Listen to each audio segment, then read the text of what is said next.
যারা সিগারেট খায় তাদেরকে কখনো সুযোগ পেলে জিজ্ঞেস করবেন, ভাই, চাচা, কাকা, মামা, আচ্ছা সিগারেট কি আপনি ধরেছেন না কেউ ধরাইছিল? একটু মনে করে বলেন তো।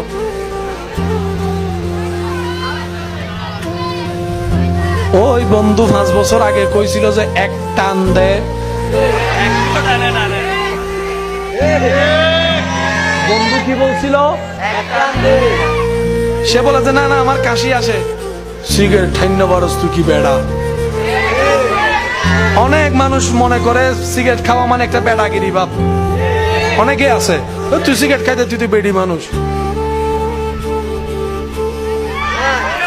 ওই একটা আজকে 10 প্যাকেট। এবার বন্ধুরে জিজ্ঞেস করলাম, বন্ধু, বন্ধু মানে তো উপকার করা, তুই তারে সিগারেট ধরাইয়া ফুসফুসি খাওয়াই ফেলছস, কলিজা নষ্ট করাই ফেলছস, ব্যাপার কি? তাই হালা হাই এরা মরতাম ইতে আর হন রইলে বন্ধু হইলো, বন্ধুলে মরিন না ভারে এতালাই তারা ধরাই দিই। আছে না নাই?